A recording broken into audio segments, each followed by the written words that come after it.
तू तैसा तू ही क्या उपमा दीजे।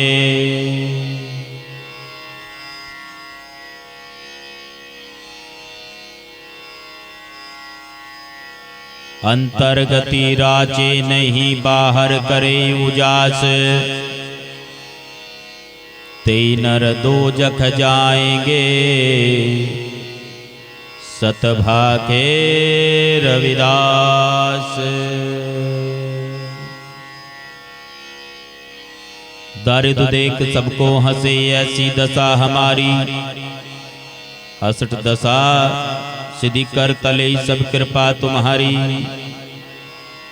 तू जानत मैं कछु नहीं भव खंडन राम, सकल जीव शरणागति पर पूर्ण काम। जो तेरी शरणागता तिन नहीं भार, ऊंच नीच तम ते तले आलज संसार। कहे रविदास अकथ कथा बहुकाई करी जय, जैसा तू तैसा तू ही क्या उपमा दीजे। जपो जी सतनाम। जगत गुरु सदगुरु रविदास जी महाराज को बंदगी करता हूँ। सदगुरु स्वामी ज्ञान भिक्षुक जी महाराज को बंदगी करता हूँ। सदगुरु स्वामी समनदास जी महाराज को बंदगी करता हूँ। विश्वरतन बाबा साहेब डॉक्टर भीमराव अंबेडकर को नमन करता हूँ। तमाम संतों गुरुओं रहबरों को बंदगी करता हूँ। आज के इस कार्यक्रम में पहुंचे तमाम संतों महात्माओं को बंदगी करता हूँ। कार्यक्रम का कुशल संचालन कर रहे संचालक महोदय और कार्यक्रम को अपनी मधुर धुनों से सजा रहे साजिंदे बंधु, साउंड ऑपरेटर बंधु, मीडिया बंधु, कार्यक्रम में मौजूद बुजुर्ग, युवा साथियों, बच्चों, मातृशक्ति, मेरी बहनों, आप सभी को भी अभिवादन करता हूं। मेरा अभिवादन स्वीकार कीजिए। सतनाम जी, सतनाम जी, सतनाम जी।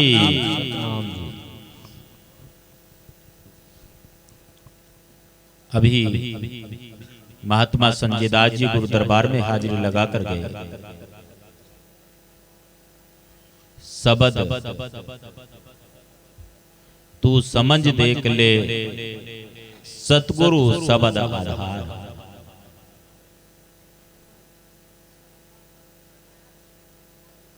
समझ देख ले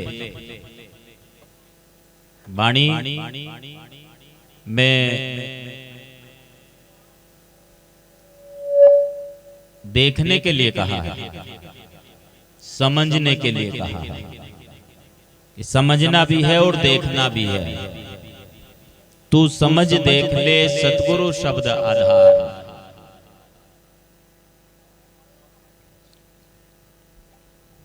बोल ले दो ना, कोई बात नहीं। जो उनसे बोल रही बड़ी मुश्किल से तो इकट्ठे हो पाते हैं और वहीं चुप करा दिया जाए इनको तो ये तो अन्याय होगा मेरी बहन। इसलिए खूब जोर से बोलो और अब की बार आप ही बोलेंगे, भाई आप चुप रही हो, ठीक है। जयकारा बोलना, गुरु महाराज का जयकारा बुलंद करना है बहनों की ओर से।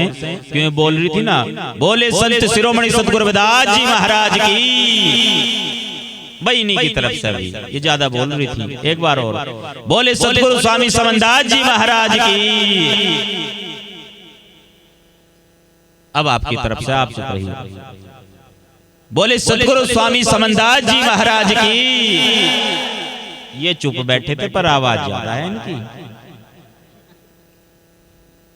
अगर एक भी आवाज सुनेगी जब तक मैं बोल रहा हूं, सारा जयकारे बोलते रहेंगे फिर तो थोड़ी देर का समझ लो, समझ देख ले। बोलने के लिए नहीं कहा भी महात्मा जी ने, देखने के लिए कहा वाणी में कि समझ देख ले सतगुरु शब्द आधार। अच्छा एक और बात है, कान दो दिए उस मालिक ने, सतगुरु परमात्मा ने, और मुंह है एक। कान है दो और मुंह एक है। इसका सीधा सीधा अर्थ यह है कि हमें बोलना कम है और सुनना ज्यादा है। समझ देख ले, यही तो बात समझनी है। तेरी समझे से हो जाएगी जीत, समझ बिन हार है भार। समझे से ही जीत होगी, और अगर समझ ना सके तो बिना समझे तो हार होनी तय है, निश्चित है।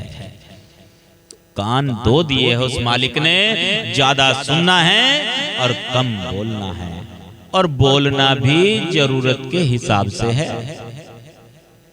अभी 15-20 दिन से क्या, एक महीने से एक उदाहरण मैंने कई जगह सत्संग में सुनाया, क्योंकि बात बोलने की आ गई, तो यहां भी दोहरा देता हूं। पुराने जमाने में एक आदमी ने अंग्रेजी के 4 शब्द रट लिए, यस, नो, वेरी गुड और थैंक यू। 4 शब्द रट लिए। तब लोग ज्यादातर हिंदी भी पढ़ना ना जानते थे, और उसने अंग्रेजी के 4 शब्द रट लिए। उसने सोचा भाई तुझे बहुत कुछ आ गया, और लोग बाग भी उसका बहुत मान सम्मान करने लगे। सोचे भाई अंग्रेज है तो कोई भी बात हो जाए फटाफट yes, no, very good, thank you, अंग्रेजी शुरू। 5वां शब्द याद नहीं था, 4 ही थे। कहीं यदि शोक सभा में जा रहा है तो शोक मुद्रा में वही प्रसंग के अनुसार no, very good, thank you. जैसे हमारी बहनें भी घूंघट तो नीचे कर ले, और कोई रोने का दृश्य चल रहा हो, ये भी नहीं पता चलता रो रही है या हंस रही है। अगर डोली विदा हो रही ना, और डोली विदा हो रही है, डोली विदा कर रहे, लड़की जा रही है, ससुराल जाने की तैयारी है, और जो भाभी हैं वो भी पूरी एक्टिंग करती है, आंसू बहाएगी और दिल अंदर से खुश हो रहा है, जा रही। जान दे इसने दुखी कर रखे थे, छाती पे बोझ थी। दादी है ना अगर लड़की की, रो के दिखाएगी वो भी, और अंदर से खुश हो रही कि चली जान दे, यही नहीं पानी देती थी, यही परेशान करती थी। ऐसा भी होता है। अब वो रोने का प्रसंग तो वही yes, no, very good, thank you उसी टून में। अगर जन्मदिन की कहीं पार्टी है तो हाथ उठा के जैसे डिस्को चलता, yes, no, very good, thank you, बस ऐसे चल रहा है काम। एक बार ट्रेन में सफर कर रहे थे, किसी का उस अटैची होगी, उस टाइम अटैची कहते थे, जो पुराने बैठे ना उनको पता है अटैची का। अब वो वाले तो खैर अटैची ना जानते होंगे। थोड़े थोड़े दिनों में शब्द लुप्त होते जा रहे हैं। जैसे थोड़े दिनों में एक तारा लुप्त होने लग रहा है, क्यों? अब जितने भी कलाकार एक तारे को छोड़ते जा रहे हैं। ये क्या नहीं भाई, हम तो बस वैसे ही चला लेंगे काम।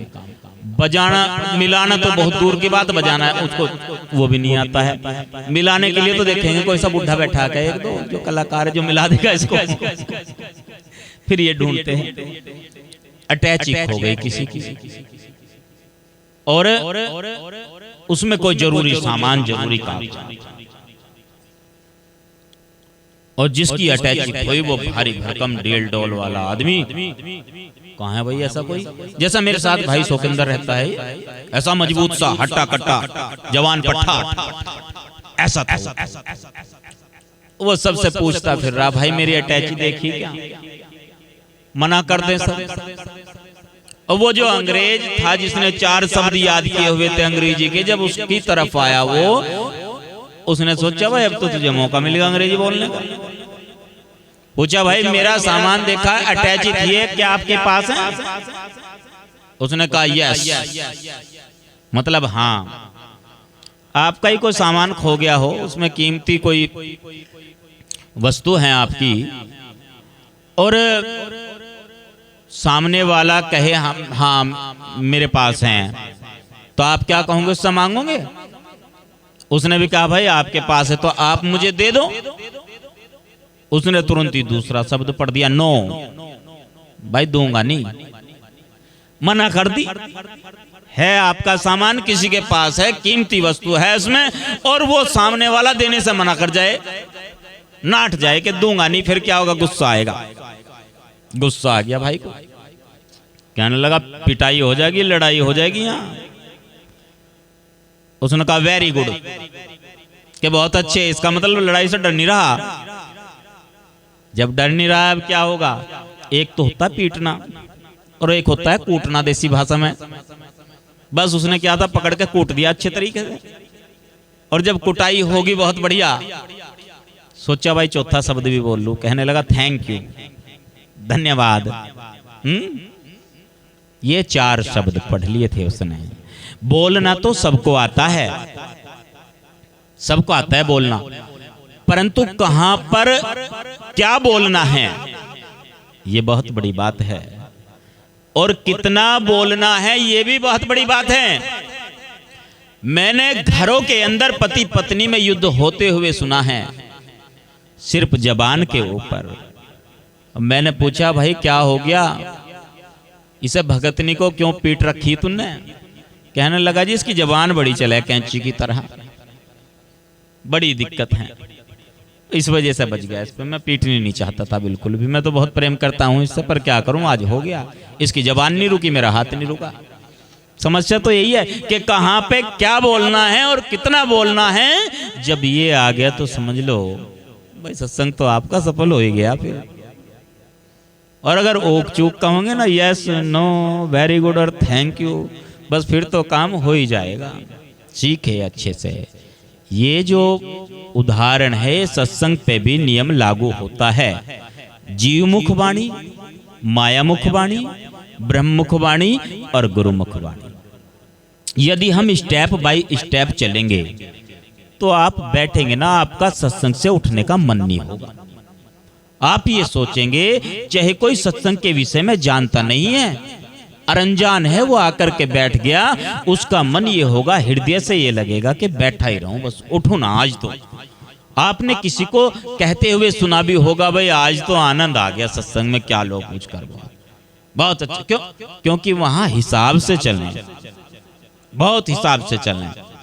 ऐसे ही सत्संग में भी इन चारों जो 4 मुख्य वाणी है उनका प्रयोग जब सही तरीके से होगा कि अब के बाद ये होना है और इसके बाद वो वाणी होनी है, तो फिर क्या होगा?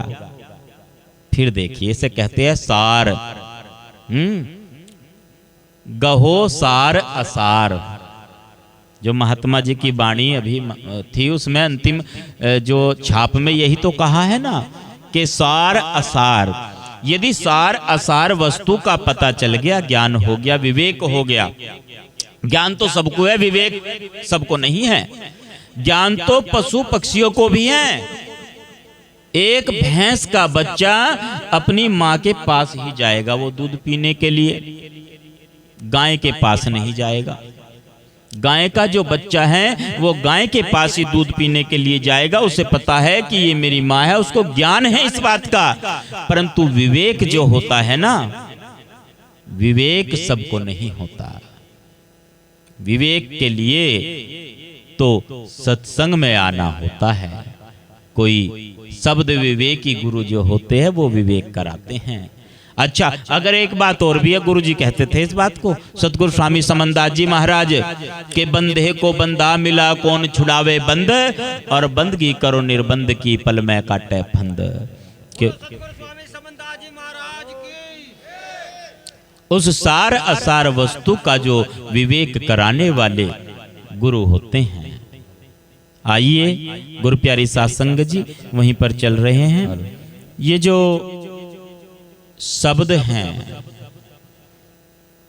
जिस नाम की बात, शब्द की बात सत्संग में संत महात्मा कर रहे हैं, तू समझ देख ले सतगुरु शब्द आधार। समझना होगा, देखना होगा, और जब समझेंगे समझे से होएगी जीत। तेरी समझे से हो जाएगी जीत, समझ बिन हार है भाई। तो समझना है। अब एक बात और भी है कि समझने के लिए, समझना मतलब ऐसे तो समझ आने का नहीं, बिना अनुभव के अनुभव करना पड़ेगा। अनुभव से उसको जाना जाता है। अगर कोशिश करें कि भाई समझा दो मुझे, कुछ समझाओ, समझाने से कोई वस्तु ऐसे कैसे समझ में आएगी? समझना तो बहुत जटिल है उस बात का। रविदास बात अगम की कहन सुने की नहीं, और कहे सो जानी नहीं, जो कहे सो जाने नहीं, और कहे से जाने न जाइए। जो बात अगम की चल रही है, जैसे उस देश की, दूर देश की बात कह रहे, तो वो इतनी सरल नहीं है बात कि उसको बातों बातों से समझा जा सके। उसके लिए तो अनुभव की आवश्यकता पड़ेगी। बिना अनुभव के कैसे उसको समझा जाएगा? और अनुभव होता है संतों के चरणों में आकर, संतों के चरणों में बैठ करके अनुभव होता है उस वस्तु का, उस बात का। जब जिज्ञासा प्रकट करते हैं कि हे गुरु महाराज, हमारी जिज्ञासा का समाधान करें, हमें उस वस्तु के विषय में बताइए जिसके बारे में जिक्र चल रहा है कि बाहर खोजत क्या फिरें, घट भीतर ही खोज, रविदास उन मुनि साध कर देख पिया को। तो वो जो घट के भीतर है जो वस्तु, उसके विषय में हे गुरुदेव, गुरु महाराज, मालिक हमें बताइए वो क्या है। कहीं हम उसे कुछ और ना समझ बैठे, कहीं उसको हम कहीं और ना उसका मिलान कर जाए, कहीं हमारे से गिनती गलत ना हो जाए, कहीं हमारे से अनुमान गलत ना हो जाए। अपने आप मनुष्य गलत अनुमान लगा लेता है, परंतु जो पहले कहीं पर गया हुआ होता है किसी स्थान पर, उसको तो पता होता है ना कि हाँ भैया यहाँ पे खड्डा है, यहाँ पे स्पीड ब्रेकर है, यहाँ पर फ्लाईओवर है। ऐसे ही ये साधना का भी तो विषय है। एक छोटी सी कहानी आपको सुना रहा हूं। एक साधु बाबा थे, उन्होंने बड़ा तप किया। अब बुलावा आ गया कि आप देह सहित स्वर्ग में जाएंगे। तैयारी होगी, रथ आ गया। कहते हैं ना, एक साखी भी कहती है, आया है सो जाएगा राजा रंक फकीर, एक सिंहासन चढ़ चला एक बंधा चला जंजीर। ये तो संत फरमाते हैं इस बात को। रथ आ गया जी, बैठो आप, देह सहित स्वर्ग में जाना है आपने। साधु बाबा बड़े प्रसन्न हुए, बैठ गए और बैठ करके चल रहे हैं अपना, देखते हैं, अच्छा इधर भी देखते हैं, इधर भी देखते हैं, चारों तरफ बहुत सुंदर सुंदर दृश्य हैं। तो रास्ते में देखा कि एक कुत्ता है और एक खरगोश है, और कुत्ता खरगोश को दबोचने वाला है। दबोच ही लिया, बस खाने की तैयारी है उसको। साधु बाबा ने कहा रुक जाओ, रथ रोको जरा। रथ रुकवा लिया, कुत्ते को भगाया दूर, और दूर भगाने के बाद चलो जान बच गई खरगोश की। दिल को बड़ी संतुष्टि हुई, शांति सी मिल गई। अगर आप कोई कार्य करने लगे ना, ऐसा संतुष्टि मिलती है, शांति मिलती है बहुत। पर ये पता नहीं शांति कहाँ मिलती है, सही और गलत का भेद नहीं पता चल रहा है अभी। कोई कहाँ पे प्रसन्न होता है, कोई कहाँ, किसका मन कहाँ पर प्रसन्न हो रहा है। स्वर्ग के दरवाजे तो भाई खुले नहीं, चले जरूर गए, दरवाजे नहीं खुले। महाराज ने कहा भाई इतनी दूर से बुला भी लिया मुझे, पर दरवाजे नहीं खुल रहे, क्या मामला है, क्या कारण है। तब तो वो दृश्य नजर आया कि आपने एक भूखा था वो कुत्ता, उसके भोजन को छीन लिया। वो उसका भोजन था उस समय, और भूख की वजह से तड़प तड़प कर उसकी मौत हो गई। वापस आ गई, अपने चेले को बता दी ये बात। चेले ने कहा ठीक है, फिर महाराज तो शरीर पूरा कर गए, अब उसका नंबर आ गया, उसके लिए रथ पहुंचा। रथ उसके लिए पहुंचा तो उसे अपने गुरु की बात याद थी। थोड़े दूर जाने के बाद खरगोश अलग बैठा है, कुत्ता अलग बैठा है। उसने कहा पकड़ बेटा, पकड़ जल्दी। गुरु की बात याद थी, कहीं इसकी वजह से मेरे भी दरवाजे बंद के बंद ना रह जाए। कुत्ते ने दबोच लिया खरगोश को, खा गया। संतोष सा तो मिला उसको, दरवाजे उसके लिए भी बंद, खुले नहीं। कहने लगा भाई ये क्या मामला हो गया, जो गलती गुरु से हुई थी मैंने तो उसको दोहराया नहीं, और वो गलती का सुधार कर लिया उसका। फिर वो दृश्य उसको नजर आया, भाई उसकी मृत्यु नहीं आ रखी थी, तुमने जबरदस्ती उसे वहां काम खराब करवा दिया उसका, तो इसलिए अब तुम्हारे लिए भी दरवाजे बंद है। उसने ये दोनों बात जो उसके गुरु वाली थी और अपनी वाली थी, अपने चेले को समझाई। समझ में आ गई बात। जैसे ही उसका नंबर आया उसने मना कर दिया, कहने लगा भाई मुझे स्वर्ग में जाने की जरूरत ही नहीं। पहली बात तो यह है, मेरे लिए तो यही है। सही बात यही है कि स्वर्ग और नरक यहीं पर है, इसी दुनिया में जहां आप देख रहे हैं आंखों से, यहीं पर तो है। अब कहने लगे महाराज हमारे पास तो ऊपर से ऑर्डर है जब ऊपर का ऑर्डर आ जाना ऐसा ही होता। हुक्म, गुरुजी भी कहते थे हुक्म नहीं आया, अभी हुक्म नहीं आया, और फिर कह देते हुक्म आ रहा है, मेरे गुरु का हुक्म है। तो जब ऊपर का हुक्म आता है ना वो फिर ऐसे ही होता है कि चलना पड़ेगा। कहने लगा फिर एक काम करो भाई, ऐसी पट्टी आंख पे बांधो कि मुझे कुछ नजर ना आए, और कान में कुछ ऐसा लगा दो कि मैं बाहर की ध्वनि ना सुन सकूं, मुझे बाहर की आवाज ना सुनाई दे। इस शर्त पे तो मैं चल सकता हूं आपके साथ में। कहते ठीक है भाई, ऐसा ही हो गया, उसका काम बन गया। अब यहां पर थोड़ा सा समझने की बात है। तू समझ देख ले सतगुरु शब्द आधार, जहां लक नैना देखते और जहां लक सुनते कान, जहां लक नैना देखते जहां लक सुनते कान, और जहां लक नासिका सूंघती वहां तक माया जान। और ये जो माया है ना, जो आंखों से दिखाई दे रही है, यही माया नहीं, ये भी तो माया है। और ये भी माया है, जहां तक भी दृष्टि जा रही है, जहां तक भी इंद्रियों की क्षमता है, वहां तक माया का विस्तार है। और यही तो इसको रोक रही हैं, ये त्रिगुणात्मक माया।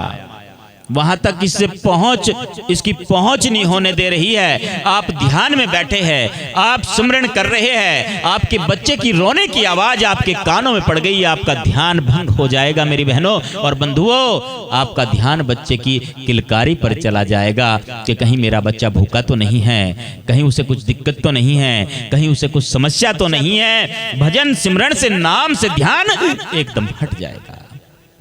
और बोलो सतगुरु स्वामी समंदा जी महाराज की।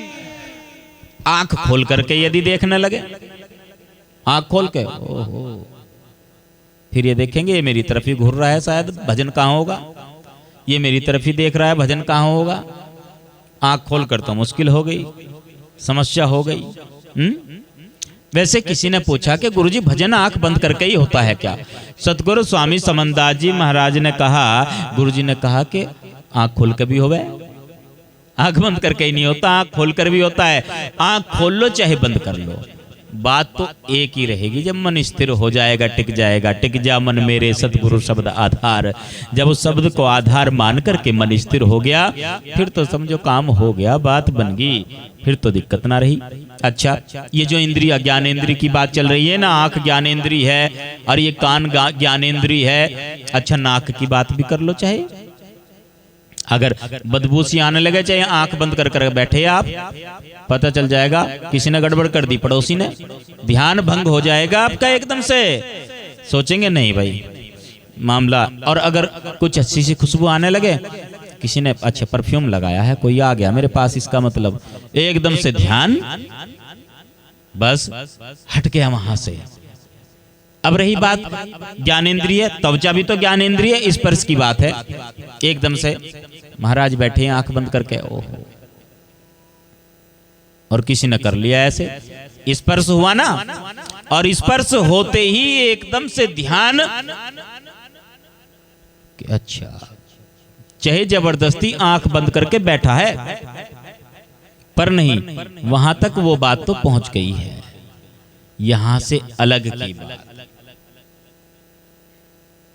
शब्द, जब शब्द में रम जाते हैं, सार असार, जब सार असार का पता चल जाता है कि जो सार है ना वो इसके अंदर है, शब्द ही सार है, नाम ही सार है, और इस शरीर का सार है प्राण तत्व, जिससे चल रहा है, जिससे चेतन हो रहा है। और प्राण के यानी सार के अलग होते ही ये सारा का सारा असार है, यानी जड़ है।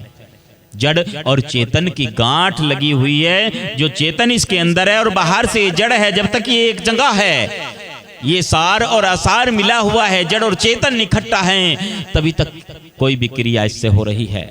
और जब ये अलग हो गया तो इसकी सारी क्रियाएं समाप्त हो जाती है, सारे क्रियाकलाप बंद हो जाते हैं। ना तो ये सुनता है, फिर ना ये बोलता है, चाहे स्पर्श कितना करे जाए, चाहे लिपट लिपट कर रोते रहे कि हमें छोड़ करके क्यों चले गए, पर नहीं, फिर कोई प्रभाव नहीं होता है, क्योंकि सारी इंद्रियां जितनी भी है, जब तक ये प्राण तत्व इसमें मौजूद है, ये चेतन मौजूद है, तभी तक ये कार्य कर रही है। उसके निकलते ही कोई भी कार्य नहीं होगा।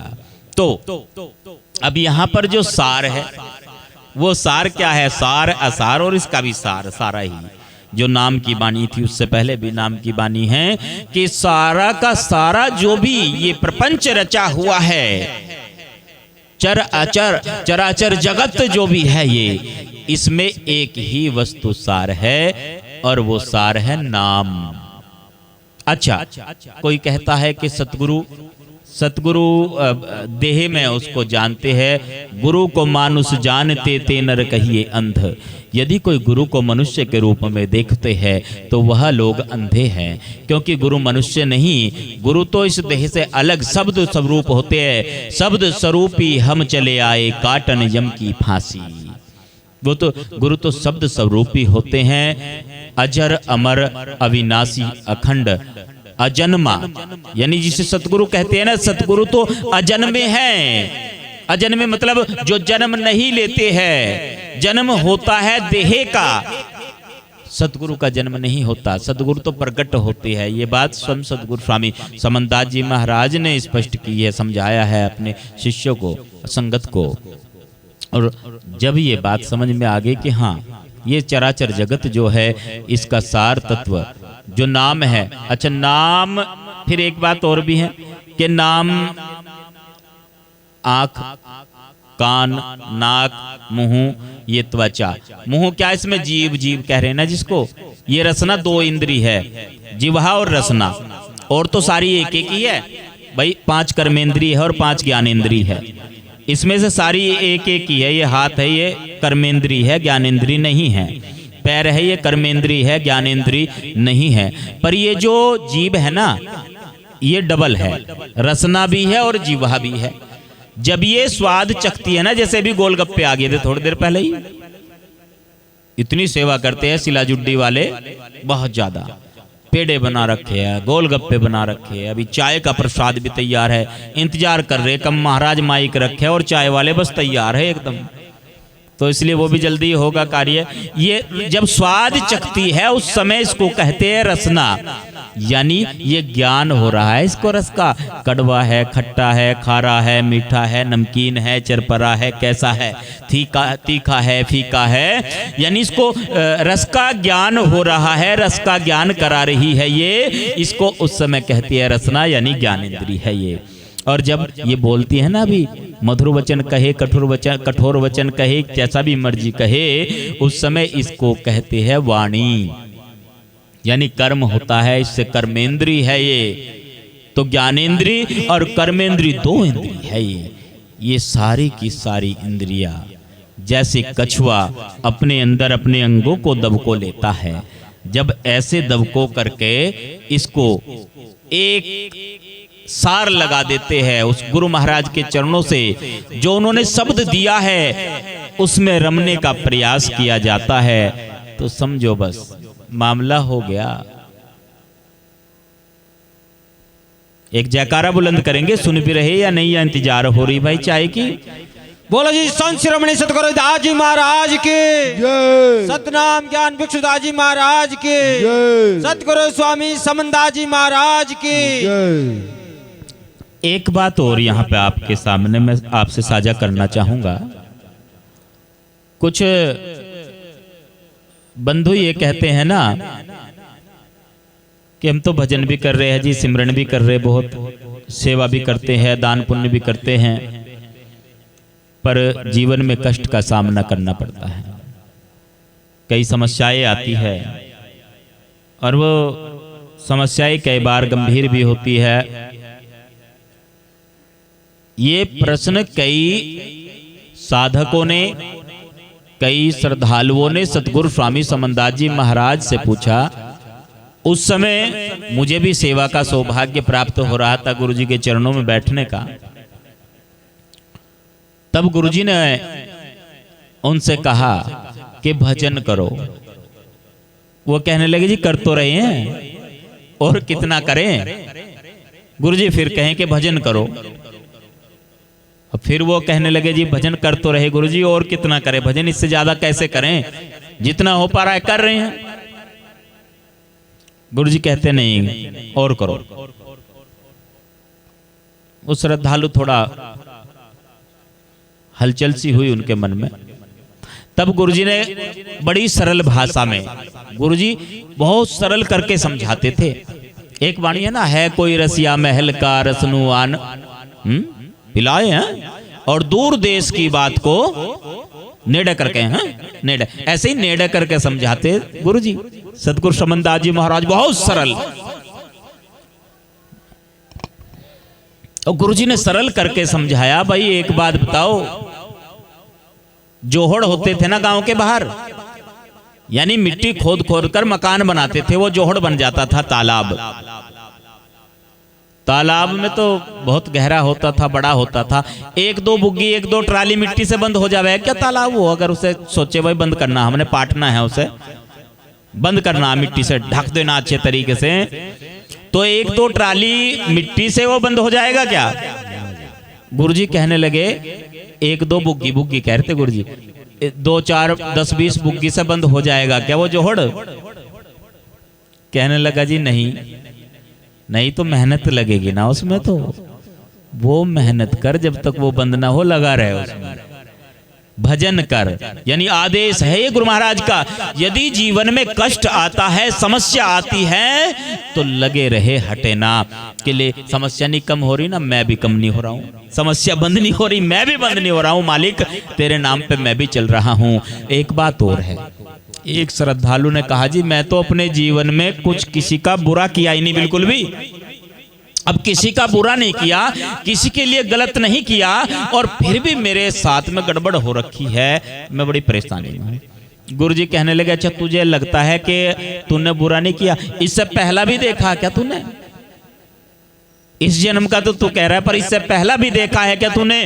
क्योंकि गुरु जो है त्रिकालदर्शी होते हैं, इससे पीछे का तो तुझे पता नहीं, पहले तू क्या करके आया है वो भी तो तुझे अभी भोगना पड़ेगा। और जो कर्म है ना, जीव जंत जहां जहां लग कर्म के बस जाई, जहां तक भी ये सृष्टि फैली हुई है, कर्म का फल सभी को भोगना होता है, उससे कभी भी कोई बच नहीं सकता। गुरु कृपा से थोड़ा कम तो हो जाता है वो। इसलिए सतगुरु स्वामी समनदास जी महाराज ने 3 सूत्र दिए हैं। पहला है सेवा, तन मन धन अन्न, चारों प्रकार से सेवा करें। द्वार पे आए अतिथि की सेवा करें, संत की सेवा करें, और जो आश्रम आपके नजदीक है वहां जाकर के सेवा करें। फिर सिमरन, जो भी नाम की चर्चा चल रही थी, सिमरन करें, जिस विधि से संतों ने गुरुओं ने बताया उस विधि से करें। समझ नहीं आ रहा है तो आपके नजदीकी जो साधु महात्मा है उससे पूछें। और सत्संग, सेवा सिमरन सत्संग, ये तीनों अनिवार्य है। सबका कल्याण हो, सतगुरु की कृपा सभी के ऊपर बनी रहे। समय की मर्यादा को ध्यान में रखते हुए रजा चाहता हूं, एक निमंत्रण स्वीकार कर लीजिएगा। अखिल भारतीय संत शिरोमणि सतगुरु रविदास मिशन गुरुगद्दी ऊन, और इसके साथ ही 150 से अधिक आश्रमों के संस्थापक अध्यक्ष महंत सतगुरु स्वामी समनदास जी महाराज के पूज्य गुरुदेव सतगुरु ज्ञान भिक्षुक जी महाराज के 173वें पावन प्रकट दिवस के उपलक्ष्य में गुरुगद्दी ऊन में एक भव्य सत्संग होने जा रहा है 27 अक्टूबर की रात्रि में। तो आप सभी के लिए निमंत्रण है, सभी ने पहुंचना है जरूर। और महात्मा मिंटू दास जी की अगुवाई में एक पदयात्रा भी जा रही है गुरुगद्दी ऊन के लिए। दूसरी पदयात्रा है जो मुजफ्फरनगर, कहां से शुरू होगी? मुजफ्फरनगर में सूजड़ू से शुरू होकर के गुरुगद्दी ऊन तक पहुंचेंगे। तो जो पदयात्रा में शामिल होकर के आना चाहते हैं वो महात्मा मिंटू दास जी से संपर्क करें।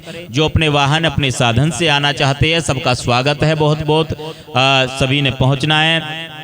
वो दरबार सतगुरु ज्ञान भिक्षुक जी महाराज की चेतन समाधि है।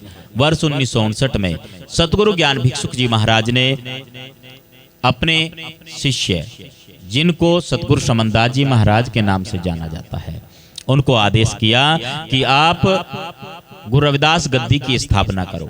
तब वर्ष 1959 में गुरुगद्दी ऊन, जिसको गुरुगद्दी ऊन कहते हैं, वहां पर गुरु रविदास गद्दी की स्थापना हुई और पूरे विश्व में ये पहली गुरु रविदास गद्दी हैं। इसके अतिरिक्त कहीं भी गुरु रविदास गद्दी नहीं है। गुरु रविदास मंदिर है, गुरु रविदास जी के डेरे है और भी सब जो है अलग अलग स्थान बने हुए हैं, परंतु पूरे विश्व में गुरु रविदास गद्दी एकमात्र गुरु गद्दी ऊन में है, जो वर्ष 1959 में सतगुरु ज्ञान भिक्षुक जी महाराज के आदेश से स्थापित हुई थी। और उसी समय सतगुरु ज्ञान भिक्षुक जी महाराज ने ये घोषणा की थी कि अगले वर्ष ज्येष्ठ की 14 को मैं समाधि लूंगा। जीवित समाधि ली हुई है गुरु गद्दी ऊन में सतगुरु ज्ञान भिक्षुक जी महाराज ने। तभी से वहां पर बहुत सारे कार्यक्रम चले आ रहे हैं और मैंने खुद ये महसूस किया है कि बहुत श्रद्धालु वहां जाते हैं अपने मनोकामनाएं लेकर के, वो मुझे मिलते भी है और जब दोबारा उनकी भेंट होती है वो वहां पूजा